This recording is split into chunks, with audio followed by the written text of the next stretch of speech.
Caros Cairenês, sejam todos bem-vindos a mais um vídeo do canal Vamos Ver. Eu sou o professor Marcos e neste vídeo eu vou te mostrar as 3 falácias do Espiritismo. Vamos ver.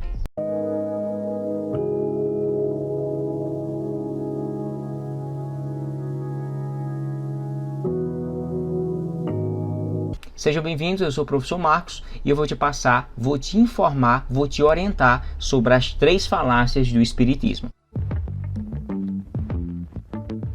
De início eu gostaria de definir o conceito de falácia. Falácia é um raciocínio ou um tipo de argumento que parece lógico e verdadeiro, porém existe a omissão de algumas informações por trás desse discurso que o torna ou o faz ser falso. Ou seja, é um raciocínio errado com aparência de verdadeiro. Parece ser certo, mas no fundo não é certo. Ou seja, é errado. É a salvação por meio das obras sociais. Na visão espírita, é necessário haver as reencarnações, os sofrimentos e as práticas constantes das boas obras sociais, que são, de certa forma, formas ou maneiras para aperfeiçoar a alma, pois na doutrina espírita não haverá salvação se não houver caridade. Esse é o primeiro dilema espírita, as boas obras sociais. Isso quer dizer que fora da caridade não há salvação. Isso de fato é uma grande falácia, já que ninguém pode ou poderá receber, ganhar ou obter a salvação por meio de obras sociais que a gente denomina como meritocracia humana, méritos pessoais. A gente sabe que quem mais se preocupa com o lado social, humanista e meritório das obras são os espíritas. É inegável os trabalhos sociais dos espíritas que eles desenvolvem. Isso jamais deveria ser feito ou praticado com um propósito meritório, nem tampouco como um aperfeiçoamento da alma como forma de pagamento pela salvação ou para alcançar o que eles denominam de nirvana. Já que a salvação não é por obras, então como é? Vamos fazer uma correção apologética. Primeiro, somos salvos por meio da graça, Atos 15:11, e eu não deixaria de citar aqui o texto áureo da Reforma Protestante, que é Efésios capítulo 2, versículos 5, 8 e 9, Romanos 3 e 24, Romanos 9 e 16 evidencia isso. Segundo, somos uma nova criatura quando aceitamos a Cristo como nosso Salvador pessoal. Veja isso em João 3 e 16, 1 Coríntios 5 e 17. Terceiro, somos regenerados e santificados pelo Espírito Santo e pela Palavra de Deus. É só você abrir a Bíblia em Gálatas 5 e 17 e João 17 e 17. Diante disso, fica claro então que a meritocracia humana é uma heresia humanista, falaciosa, sem graça, pois a graça de Deus por meio da fé em Cristo Jesus é que nos vai garantir ou garantirá a salvação. Enfim, a salvação por meio das obras sociais é uma falácia, é um engano, portanto, é um erro. A segunda falácia é consultar os mortos, é falar ou se comunicar com espíritos. É curioso que alguns católicos acham que as almas elas ficam vagando, pedindo reza, muita gente acende vela, bota o nome para orar para o pessoal que está no purgatório e etc e tal. Na visão espírita, os espíritos que eles se comunicam são as almas dos mortos, de quem já faleceu, de quem já morreu. Mas nós acreditamos piamente que não se trata dos espíritos de quem já morreu, mas os espíritos diabólicos que se aproveitam e se passam por alguém conhecido, que já morreu, para enganar as pessoas, e elas ficam alienadas, presas a esses tipos de manifestações. Para essa correção apologética, eu vou citar 4 pontos importantes. Primeiro, existe uma lei natural ou regra geral. A dinâmica da vida é seguir esse processo, que é nascer, crescer e morrer. Está escrito em Hebreus 9, 27. É muito enfático ali. Depois da morte, segue-se a juízo. Não fica vagando e nem fica se comunicando com os vivos. Segundo, há duas recomendações bíblicas para que eu venha me precaver. Primeiro, não ser carnal, mas a ser espiritual para ter o discernimento. Você vê isso em Romanos 8:8, 1 Coríntios 2:15. Porque quem for carnal não pode agradar a Deus. E quem for espiritual discerne todas as coisas, e ele mesmo por ninguém é discernido. No final eu vou explicar dois fatos que aconteceram na minha vida. B. Segundo ponto. Não crê em todo espírito, mas temos que examinar os espíritos para ver se eles procedem de Deus. Se procedem. 1 João capítulo 4, versículo 1 ao 3 evidencia isso. Terceiro, há duas informações para quem busca a mentira e nega a verdade. Primeiro, o Espírito Santo, por meio da palavra de Deus, nos diz algo profundo da palavra do Senhor. Diz que nos últimos tempos alguns irão apostatar da fé, dando ouvidos a espíritos enganadores e a doutrinas de demônios. 1 Timóteo capítulo 4, versículo 1 evidencia isso. Segundo, Deus os entregou ou permitirá que muitos sejam enganados pelos espíritos mentirosos, pois eles desejam mais o erro do que propriamente a verdade. Você pode ver isso em Romanos capítulo 1, a partir do versículo 20, 22, 23, 24 em diante, e 2 Tessalonicenses capítulo 2, versículo 9 ao versículo 12. Há várias proibições feitas por Deus para quem busca essas práticas espirituais. Não se deveria consultar os mortos.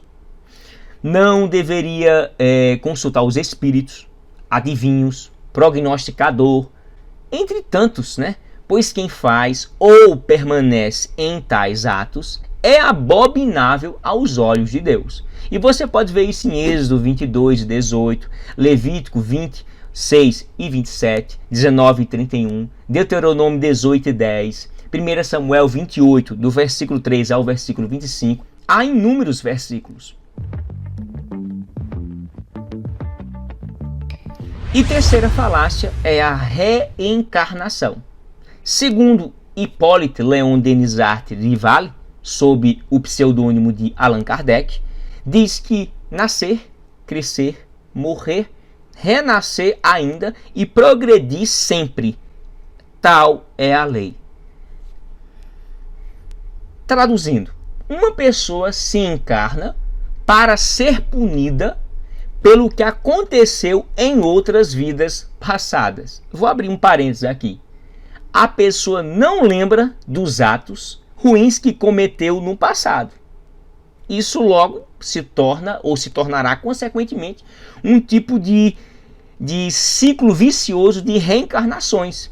Ou seja, ficar preso nesse sistema de nascer, crescer, morrer o tempo todo, vai e vem, até alcançar a perfeição. Na minha visão, a reencarnação ela se torna nula, inútil ou obsoleta por causa dos seus efeitos. Por exemplo, você cometeu um crime. Aí você morre, aí renasce, né? Nasce em outra pessoa. Primeiro que a gente tem conflitos existenciais aqui, psicológico, sociológico, científico, bíblico, de todo lado. Aí você aqui não lembra do que aconteceu no passado. Ou seja, você vai cometer o mesmo erro novamente. E se você vai cometer o erro novamente e vai ficar indo e voltando, se torna inútil, obsoleto. Por quê? Porque se você não lembra dos erros que cometeu, como é que eu vou progredir e alcançar? Nunca. Cai por si só essa teoria falaciosa de reencarnar. Então, assim, a teoria da reencarnação, ela se acaba aqui, ela morre aqui. Porque o que adianta eu estar em outro corpo, não me lembrar do passado, quem fui, o que fiz, então eu vou cometer os mesmos erros. Cometendo os mesmos erros, logo vou continuar fazendo a mesma coisa, indo e voltando, indo e voltando. Então isso é uma furada, é um tremendo engano. E o pior ainda é quando eles tentam justificar as suas falácias se utilizando de textos, passagens isoladas da Bíblia. Eles dizem que Jesus aprovou e que há 2 episódios especiais que ratificam isso, que é o episódio de João Batista e Nicodemos. Eles dizem que João Batista é a reencarnação de Elias, porque quando a gente lê Mateus 17 e 12, Marcos 9 e 11 ao 13 e Lucas do capítulo 1, versículos 16 e 17, ali está um texto que evidencia João Batista que viria no espírito e no poder ou virtude de Elias. Então, simplesmente, eles dizem que João Batista é a reencarnação de Elias. Só que tem um problema aí. Na doutrina espírita, para você reencarnar, você tem que morrer. Não é verdade? Só que Elias não viu a morte. Parece que eles não leram o Antigo Testamento. Ele foi tomado e levado ao céu. 2 Reis 2 e 11. Da mesma forma que Enoque, lá em Hebreus 11 e 5, fala que foram tomados. Então Elias não morreu. Então, acaba de uma vez por todas. Vamos ouvir o próprio João Batista dizer se ele é ou não Elias. Em João capítulo 1, versículo 21, diz o seguinte: E perguntaram-lhe, então que? És tu Elias? E disse, não sou. És tu o profeta? E respondeu, não. Ele é a voz do deserto. Agora, um fato é inegável. Há algumas similaridades ministeriais, tanto na vida de João como na vida de Elias. Por exemplo, no que diz respeito à personalidade, ambos usavam pele de ovelhas e cinto de couro.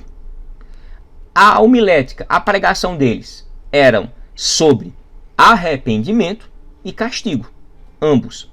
Terceiro, na vida de ambos tinha uma mulher perseguindo um, que era Jezabel, e o outro, que era Herodias, 2 mulheres.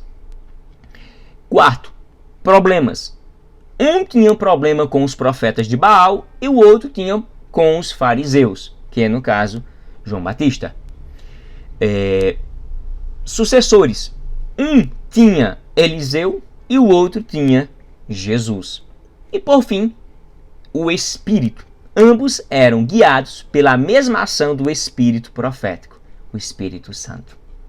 João é a voz que clama no deserto e veio preparando o caminho do Senhor, que foi profetizado por Isaías, 40, versículo 3, e ratificado por Malaquias, capítulo 3, versículo 1. Eles dizem também que Jesus falou para Nicodemos que devemos reencarnar.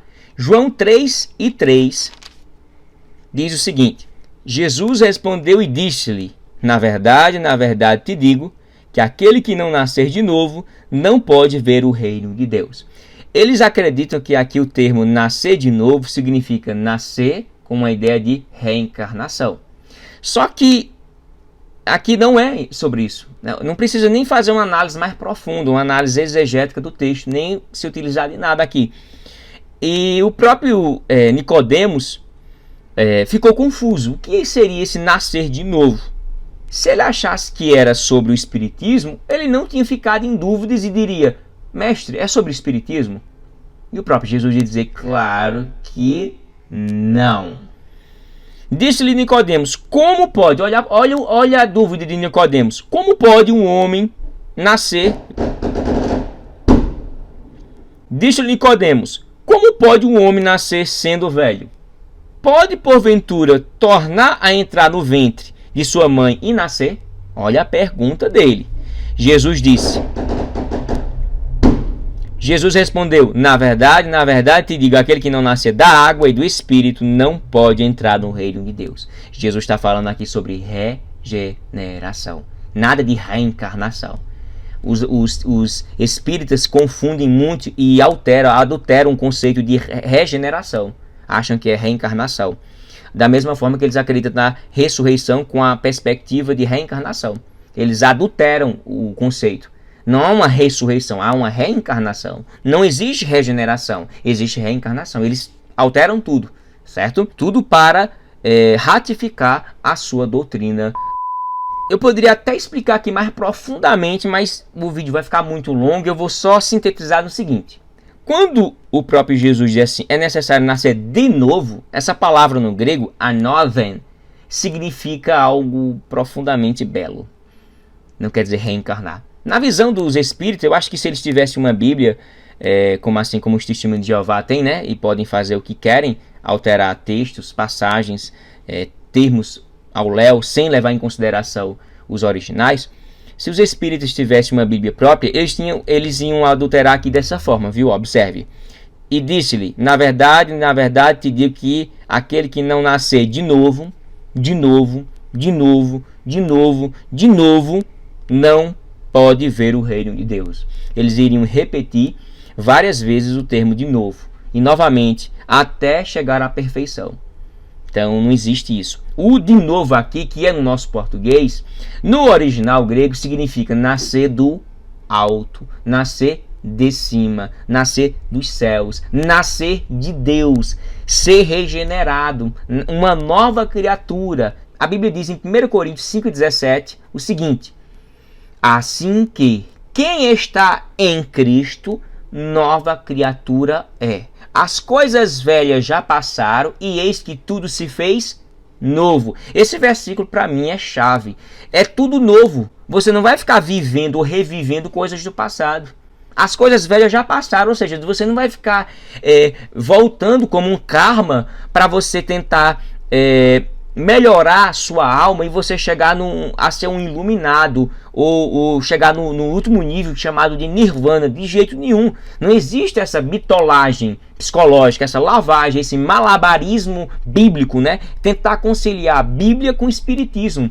Isso é uma forma estratégica, por isso que a maioria dos espíritas são católicos, porque a maioria dos católicos não tem conhecimento bíblico. Isso é uma verdade. De 90 a 95% não leem a Bíblia e não tem conhecimento bíblico. Talvez 5%, se for muito. Já no inverso evangélico, é 90 a 95% que conhece a palavra do Senhor. Meio que pouco, mas conhece. Quando é que você viu um católico levando uma Bíblia para a igreja? E quando é que você viu um evangélico indo para a igreja levando a sua Bíblia? Percebeu? Como é que se engana alguém? Quando eu não faço uso da palavra, simplesmente o kardecista ele chega aqui e diz aqui, ó, tá vendo? Nascer de novo aqui significa reencarnar. E você, oxente, Ele não leu o versículo 5 para você. Na verdade te digo. Na verdade te digo que aquele que não nascer da água e do Espírito não pode entrar no reino de Deus. Eu não vou entrar em detalhes aqui do que significa água e do Espírito, mas vou só fundir na ideia ser regenerado, certo? Eu tenho uma exegese própria minha mesmo sobre essa ideia de água aqui. A do Espírito não, a do Espírito todo mundo diz a mesma coisa, mas nessa da água eu tenho uma visão diferente. Mas não importa, o que importa aqui é que está sendo dito que temos que nascer de Deus, temos que nascer espiritualmente. É só você ler Romanos capítulo 8. Se você ler o Romanos capítulo 8 todo, você entenderá isso. Agora eu vou dizer uma experiência minha. Nós não somos discernidos pelos Espíritos. Quem está em Cristo, nova criatura é, certo? Aconteceu alguns fatos na minha vida e eu vou citar apenas 2. Ou melhor, eu vou citar isso em um outro vídeo. Eu vou fazer um vídeo exclusivo falando sobre 2 experiências espirituais no lado do espiritismo que aconteceu na minha vida. Para não ficar muito longo esse vídeo, tá bom? Desde já eu agradeço a sua participação aqui no canal. Quero agradecer aqui imensamente a todos vocês que são inscritos nesse canal e que compartilham com outras pessoas, que isso é um evangelismo, viu? Você está salvando vidas. Você está salvando vidas que não conhecem, que desconhecem da palavra de Deus. Então você está evangelizando, certo? Quero agradecer a todos vocês. Em especial aqui eu vou nominar alguns que vêm à minha mente. O meu guitarrista predileto, Salmi, ao irmão Marcelão, ao irmão Luciano Anderson, ao nosso irmão Henrique, o outro Henrique também. Que mais? Quero agradecer aqui a minha esposa e todos vocês que são do canal, que estão aqui sempre me pedindo, mandando feedback. Fiquei feliz por vários feedbacks de espíritas, e um espírita com quase décadas de espiritismo, ao ver o segundo vídeo dessa série de apologética sobre espiritismo, ficou extremamente confuso. essa pessoa. E mais, outro espírita entrou em contato com um dos meus colegas, amigos e irmãos, dizendo que ficou confusa. Essa foi uma mulher. Então, para mim, isso já está tocando na ferida e fazendo as pessoas refletirem. Analisem os textos que eu estou falando aqui em todos os vídeos e não precisa acreditar em mim. Acredite na palavra do Senhor. Nós cremos nela, de Gênesis a Apocalipse. Nós não vamos fatiar versículos para dizer eu creio nisso, não creio nisso, eu creio nisso. Eu creio somente naquilo que venha enfatizar a minha doutrina. Nada disso é de Gênesis a Apocalipse. Até porque a palavra de Deus é única. É antigo e novo. Que Deus os abençoe. Se você gostou, compartilhe esse vídeo com outra pessoa. Deixe o seu like. E se você não for inscrito, se inscreva. Faço aqui com o maior carinho, porque tudo aqui é feito para a honra e glória do nosso Deus. Que Deus os abençoe.